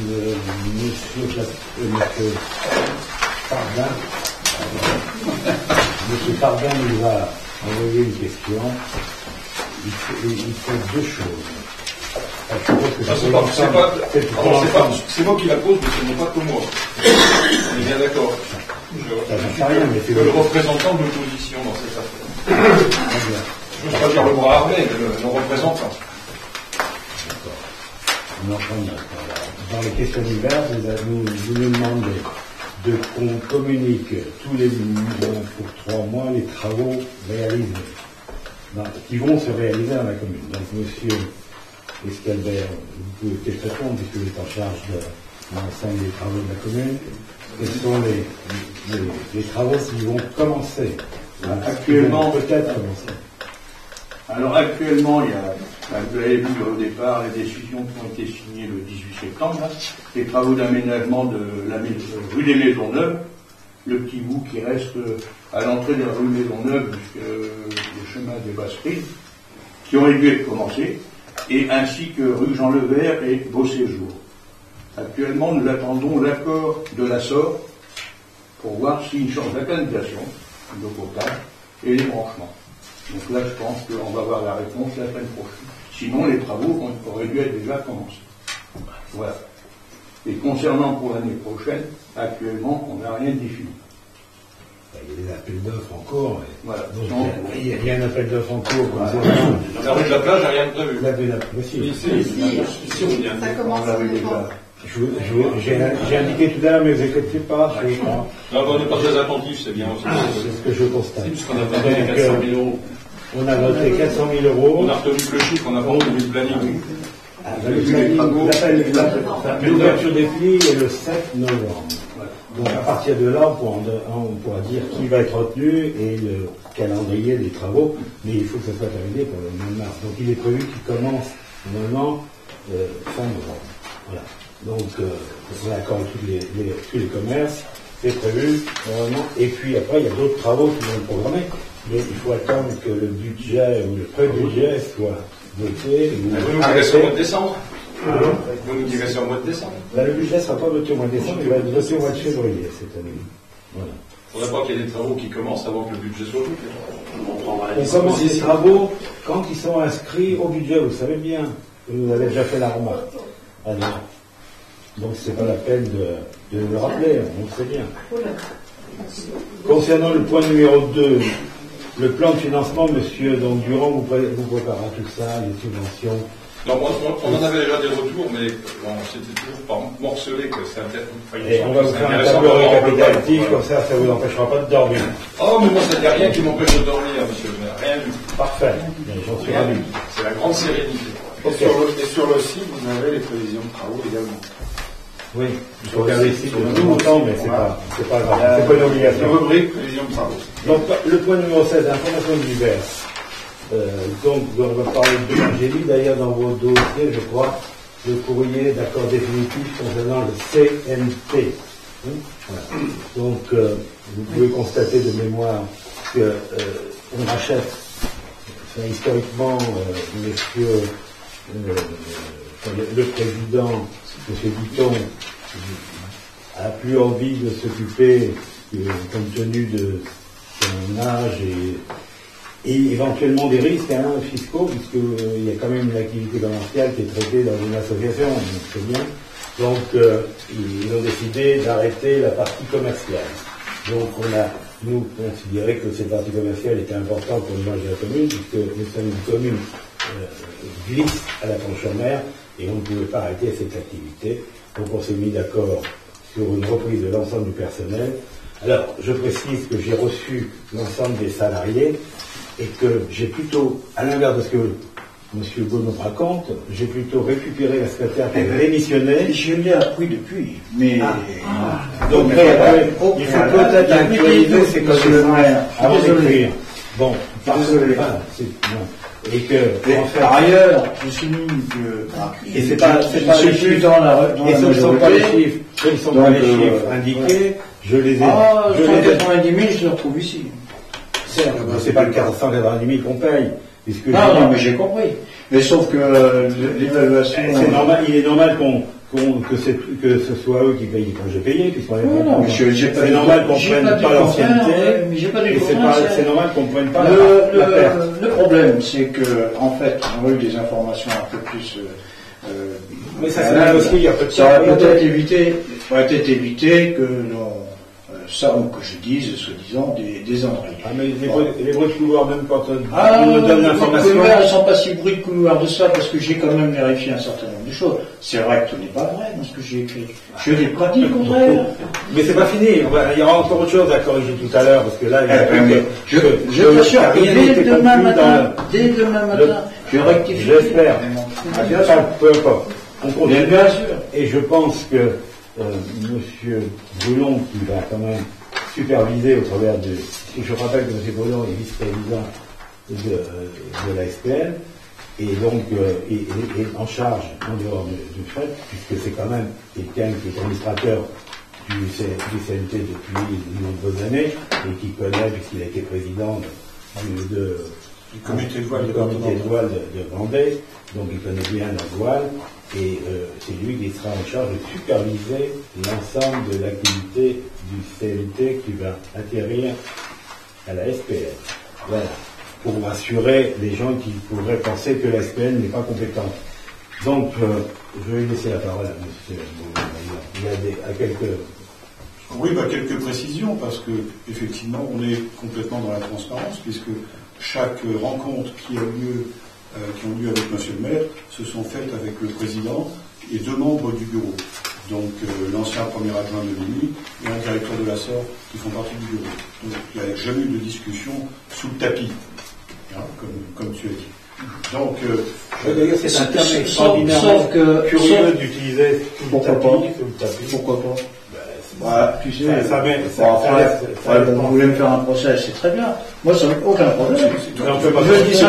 Je dis simplement qu'à partir du moment où des négociations aussi importantes, parce que je suis tout à fait d'accord avec toi, Serge, par rapport à l'importance de l'impact que a le CNT sur l'image de la commune. La preuve, M. Bitton, je l'en félicite, parce qu'il a travaillé pendant des années, et c'est pas nouveau qu'il demandait à partir. Il va même, si j'ai bien compris, gérer les prochaines compétitions mondiales. Donc, on ne peut que l'en féliciter. Et donc, je trouve que c'est extrêmement important que l'on ait des informations claires sur ce chapitre-là, et depuis un certain temps.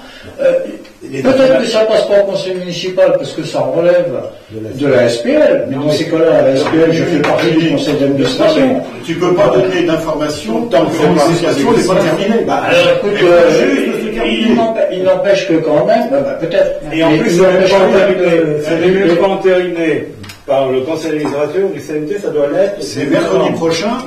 On donnera quitus à Jean-Pierre Guiton, président, pour signer la convention. La convention se signera officiellement le 23 novembre de l'Assemblée générale.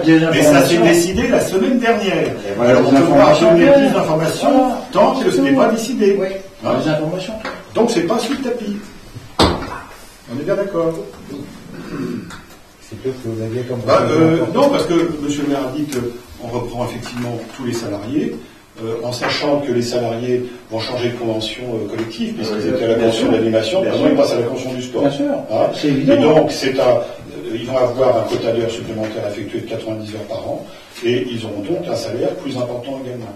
Donc, ils sont tout à fait contents de passer à l'SPL, il n'y a aucun problème de ce côté-là, et il y aura donc un partage du matériel entre le club qui va garder une partie de son matériel, et l'SPL qui va garder l'autre partie.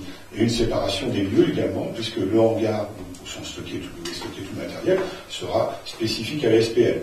Et donc des bungalows extérieurs resteront au CNT. fait une séparation claire et nette. Par contre, à chaque manifestation, le CNT pourra occuper les locaux pour ces régates, qu'elles soient de ligue ou internationale, etc. Et la discussion s'engagera aussi si on a besoin de mettre du personnel à disposition pour les championnats du monde éventuellement. Il y a donc une phase de transition qui commence maintenant jusqu'au 1er janvier. Le CNT, c'est évident, reçoit des appels actuellement pour des demandes de stage pour l'année prochaine. Donc ils vont gérer une partie de ces demandes actuelles. Et l'année prochaine, on les aidera, la SPF les aidera en échange sur du temps pour l'organisation des championnats du monde. Voilà. Et donc il n'y a pas de poche publique.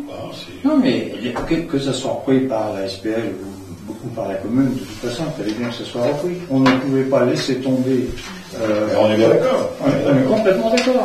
Le problème, c'est que c'est quelque chose qui aurait pu être annoncé Mais non, ça ne pouvait pas être annoncé, puisque c'était pas non. Il y avait une négociation qui était engagée. On n'annonce pas les chiffres, etc. Non, mais attends, c'est toi qui annonces des chiffres qui sont faux. La base de départ. Alors, je t'explique, puisque j'ai pas mis beaucoup de chiffres. La base de départ, qui était de 190 € à la demande du club, a été négociée avec la question tu l'as sous les yeux, là. Oui. Ça. Parce que figure-toi quand même que le CNT maintenant va gérer l'activité à la TVA. Donc ça, ils conservent leur location, si j'ai bien compris. La cabane à jour, c'est oui, ils gardent le point de plage. Voilà, c'est le logement de fonction. D'accord. Donc, il n'y a pas de problème. Et je suis rassuré. Et en plus, quand même, pour terminer, il faut savoir que le club va garder le bénéfice de la saison 2018, et que nous, on va démarrer l'activité avec une trésorerie qu'il va falloir qu'on ajoute, parce que les salaires habituellement étaient payés par le club sur la saison précédente, et là, on va démarrer à zéro. Donc là, on fait quand même un sacré effort. C'est là où le SPL va faire un effort, parce qu'en plus, si j'ai bien compris, les négociations, quand je regarde ça, c'est 102 437 payable sur 3 ans. Oui. Donc c'est la SPL qui va financer ça, plus donc toutes les charges salariales et autres, puisque c'est elle qui prend en compte le personnel. Ouais. D'accord. C'est tout. Bon, aujourd'hui, la SPL, on sait comment elle est financée, c'est tout, mais point à la ligne, moi j'ai pas d'avis, si tu veux, non, je trouve que la reprise est une bonne chose. Ce que j'ai pas apprécié, je suis d'accord. Ce que j'ai pas apprécié du tout, c'est parce que moi j'ai eu des échos divers et variés, vous savez, quand on est maintenant...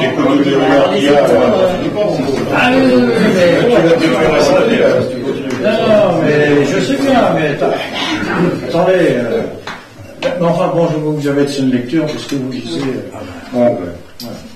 Alors, écoute, c'était normal, tant que la négociation n'était pas terminée, on n'avait pas de information qui était fausse. C'est sorti plus vite que prévu. Voilà, ok. Donc tu pourras faire un démenti. Je ne ferai pas un démenti, je supporterai les parce que c'était pas sous le tapis. Si on le prend, ça va être au tapis. Pour licenciement, ça correspond à combien de personnes? À 4 temps plein. 4 temps plein. Et qui sont actuellement au CNT? Oui, plus la femme de ménage. Ils sont tous annualisés. Oui, non, mais... En fait, c'est l'indemnité d'ancienneté qu'on reprend. Et c'est le coût de l'indemnité d'ancienneté qu'on reprend. Ils vont être licenciés. Non, ils ne sont pas licenciés. Ils ne sont pas licenciés. Ah oui. Dans la négociation, c'est la charge que représente l'ancienneté. Comme quand on reprend le employé pour licenciement. Non. Voilà, c'est tout. Parce que si ce document-là sort dans la nature, vous doutez bien qu'il y a un certain nombre de questions qui vont se poser. Donc je crois qu'il faudrait peut-être modifier le libellé de cette page. Modifier le libellé, si tu veux. Non, mais c'est pas pour moi. Moi, c'est pas pour moi, j'ai compris. Je me dis, ce serait idiot que des gens puissent traduire qu'il y a 4 personnes qui vont se licencier, alors qu'en fait, c'est une reprise. C'est très vrai. D'ailleurs. Non, c'est tout bête, mais bon. Je rectifierai je ne mettrai pas les présidents de Soudan qui parlent, là. Ça peut effectivement prêter. Bon. Parce que je rectifierai. Je suis pas. Voilà, c'était tout.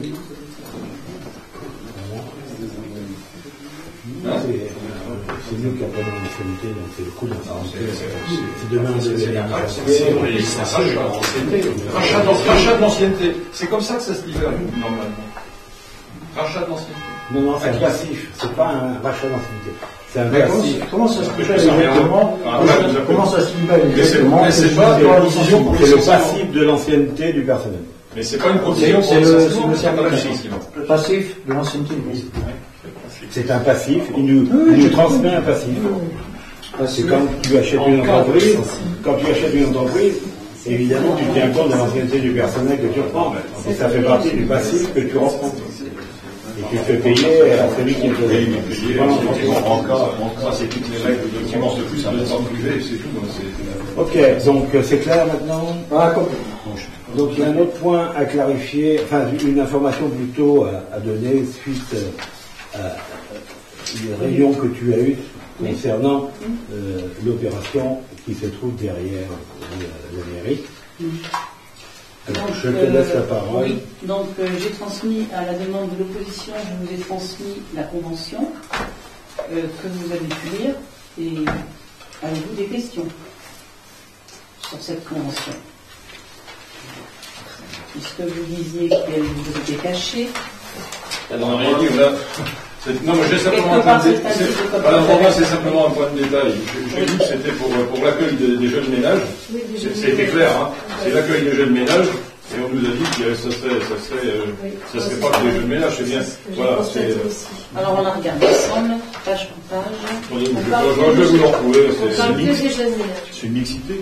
Dans la convention, c'est pas ça. Dans la convention, c'est pas ça. Aménagement d'îlots Anatole France, Page- chapitre 2. Page. À destination Voilà, des page jeunes 9. Page 9. Oui. Va permettre de développer une nouvelle offre sociale en faveur du bourg à destination des jeunes ménages. Et donc, c'est parce qu'on a entendu. Hein. Non, c'est vrai. Et en fait, la destination principale de l'EPF, c'est surtout pour redensifier les centres-bourgs, et en particulier, comme je l'ai toujours dit, hein, pour remettre les personnes vieillissantes en centre-bourg. Et là, on est bien d'accord avec l'EPF par rapport à ça. Donc, je les ai revus. J'ai également revu Vendée Habitat, et donc il y aura 8 logements, il y aura 4 T2 et 4 T3. Les T2 seront donc occupés par des personnes vieillissantes, et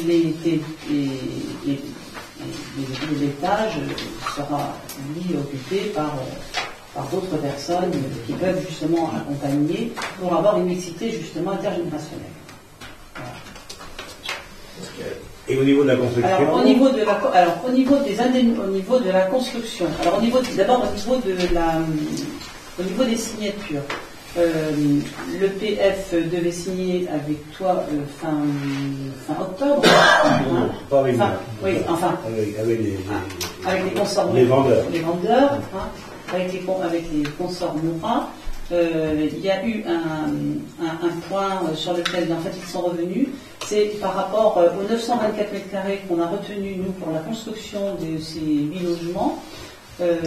En fait, c'est au niveau de la déconstruction dans ce terrain, vous voyez bien qu'il y a en fait trois lots, si vous voulez. Il y a un petit lot de 200 mètres carrés qui donne rue Anatole France, où il y a une petite maison dessus. Ce lot va rester à Madame Giraudot, née Moura. Il y a les 924 mètres carrés qui vont donner sur la rue Anatole France, qui vont être gardés pour la construction que nous avons prévue. Et sinon, il y a l'autre 376 mètres carrés qui vont donner sur cette rue-là en réserve, en fait, parking, et puis voilà, autre chose. Voilà. Or, au niveau de la déconstruction, l'EPF voulait que la déconstruction de la petite maison, de la future maison de Madame Giraudot, et l'actuelle petite maison qui est dessus, que cette déconstruction soit effectuée. Avant la signature. Donc la signature définitive aura lieu au début de l'année. Alors, voilà. En fait, c'était la signature du compromis. Oui. Et dans le compromis, il ne voulait pas signer compte tenu du fait que sur la parcelle des 924 mètres, il y avait une partie de cette maison qui reposait, donc il ne voulait pas acheter ces 924 mètres avec un morceau de maison qui n'allait pas leur appartenir. Donc ils ont demandé que cette maison soit déconstruite. Donc on a obtenu de l'EPF que c'est au niveau du compromis, il y a une condition suspensive, c'est qu'au moment de la signature de l'acte définitif, cette maison soit déconstruite. Parce que comme chez les vendeurs, il y a 5 ou 6 personnes qui interviennent, dont un curateur ou un... Oui, c'est ça. Il y a un curateur pour une personne, donc ça demande un certain temps pour faire signer tout le monde. Et donc le compromis va être signé en début novembre. Donc je suis probablement pour le compromis, mais on n'achète pas en direct. Et on va signer, nous, avec l'EPF, l'engagement définitif, parce que ça, c'est qu'il y a un projet de convention. La convention définitive va être signée chez le notaire en même temps, normalement. Voilà. Dans lequel on s'engage à acheter dans les 3 ans. On a dit qu'on rachetait au bout d'un an, je l'ai dit déjà, puisque derrière on fait un bail, et on avait pris l'engagement, je rappelle, dans le conseil municipal, on fait un bail effectif avec la Banque d'Habitat, qui eux vont déconstruire l'ensemble de ce qui est construit actuellement, et vont se charger de la reconstruction en reprenant la tour. Dans leur intégration, ils vont reprendre, ce sera la même, ce côté, mais ils vont reprendre ce côté architectural, ils en tiennent compte. Voilà, ils vont en tenir compte pour l'intégrer dans la nouvelle construction. Ils démolissent tout. Pardon? Ils démolissent tout. Les bâtiments sont totalement insalubres et complètement hors d'utilisation, il n'y a pas de fondation, donc c'est pas possible. Je vois pas vraiment d'ailleurs, parce que ça va pas tout est tracé ça va pas. Et donc, l'EPF, quand nous allons racheter, aujourd'hui, le prix fixé, quand on va racheter, on achète moins 25% et non pas plus 25%, voilà. C'est-à-dire qu'on ne va pas payer 125 000 de plus. Non. Donc c'est là où peut-être il faudrait que tu comprennes bien l'opération, parce que tu l'as analysé à l'envers. Donc ça avait déjà été expliqué. Mais je pense qu'il faudrait... Ah bah oui, mais si, ça avait été expliqué. C'est 125 000. Il n'y a que toi qui as mal compris. Ah oui, parce que l'opposition l'a très bien compris. Les 125 000, c'est moins 125 000. C'est moins 125 000. Sinon, quel est l'intérêt? Si en plus, il faut payer 125 000. Alléluia. Les voix du Seigneur sont impénétrables. Mais non, monsieur. Les voix du Seigneur sont impénétrables. C'est embêtant, hein. Je ne dis pas la vérité, vous l'aviez bien compris. On arrive de lourd, c'est pour ça. Ça vous fait rien. Ça pourrait être très... Ah bah c'est un miracle. Non, il faut écrire les choses qui sont Les miracles arrivent de temps en temps, mais pas le département n'est participant rien du tout. C'est ça, parce que l'EPF est complètement non, mais le département ne participe en rien. Non, parce que le département participer sur une subvention. Ça dépend du ministère du logement. Oui, et alors c'est pas le département, mais il y a une participation. Non. C'est une subvention de l'État. C'est une subvention pour favoriser le. Alors, c'est une subvention de l'État qui finance en fait la différence avec le PF. Oui, ça. Ah ben voilà, c'est l'EPF est complètement financé par la TSE, qui est la taxe locale d'équipement, qui fait partie donc des impôts fonciers. C'est tout. Mais le département est content évidemment de relancer porte le projet. Pardon ? En fait, au départ, ça se joue un peu comme ici c'était un prêt relais, en gros. Non, c'est pas un prêt relais dans le sens. Oui, mais c'est écrit qu'il est prêt relais, mais pas un prêt relais. Non, j'ai pas dit qu'il y a prêt relais. Ça fonctionne. Expliquez-moi. Je réexplique pour la troisième fois. Il faut élargir un peu les ménages. Donc, l'EPF achète le terrain. Voilà, au prix indiqué. Ok. On est d'accord. Dans la convention, dans les 3 ans, nous sommes obligés de le racheter à l'EPF, moins 25%. Donc, eux perdent 25%. C'est 25%. C'est l'État qui donne cette subvention. C'est l'EPF. C'est l'EPF qui, dans le cas, qui touche, au niveau de la taxe foncière, il y a une partie des impôts fonciers qui va au ministère du logement, qui reverse à cette structure qui est départementale, mais il y en a dans tous les départements. D'accord, j'imagine. Donc ça fait partie de la politique nationale de réhabilitation du centre. Là, d'ailleurs, on n'est pas les seuls, puisque Moutier, on fait pas mal. De toute façon. Donc, quand on va racheter, on va l'acheter 25% en dessous du prix. D'accord. C'est pour ça qu'on C'est-à-dire qu'on va on fait cette opération. En fait, Parce on va qu'on paye 64% du prix. On va l'acheter 375 000. Alors, par contre, les frais qui sont de ce qu'ils appellent de réhabilitation, je ne sais pas quoi, là, ça c'est pris en charge par le département. Non, par le PF. Mais les frais de quoi? Non. Les frais d'enregistrement? Non, c'est non. Les frais de mise de démolition, de tout ça. C'est Vendée Habitat qui vendait dans le bail à construction, dans le bail emphytéotique, eux se chargent de déconstruire et de reconstruire. On leur donne le terrain. C'est dans le bail. Avec le Vendée Habitat. D'accord. Voilà, ça commence à mieux comprendre. C'est pas écrit, j'ai écrit, mais figure-toi que j'ai pas lu ce machin-là. Il fallait la demander. Il fallait demander. Mais on l'a déjà expliqué l'autre fois. Non, oui, mais c'est quand même bougrement compliqué, je suis désolé. C'est compliqué. C'est pas un cas plus compliqué. En fait, on fait une économie de 25%. Écoute, ça fait économiser je sais très bien que tu ne vas pas faire des choses bon, et c'est plutôt gratifiant. C'est pas ce que je veux dire. Mais le fait de comprendre le fonctionnement n'est pas si simple que ça. Ok, bon, on te met à ton actif ou à ton crédit, si tu veux. Mais bon, c'est pas, en finalité, on l'achète 25% en dessous du tarif de vente de la famille. Et il n'y a rien sur le Alors, le premier acte, chez le notaire, il n'y a pas de droit d'enregistrement parce que c'est un établissement public. Oui. Donc, il n'y a pas de cumul de droits d'enregistrement. Quand nous allons racheter, il y aura les droits normaux, voilà. Mais les gens sont 75% du montant. Oui. 7200. Et donc, et après, tout ce qui est la viabilisation entre guillemets, c'est Vendée Habitat. Nous, on leur met à disposition le terrain dans le cadre du bail emphytéotique, et eux prennent en charge la déconstruction, la construction et la gestion. Voilà. Comme ils ont fait sur la partie comment ça s'appelle, Mopa. C'est le même principe, c'est eux qui ont construit et qui gèrent. Il n'y a pas de sous-tableau.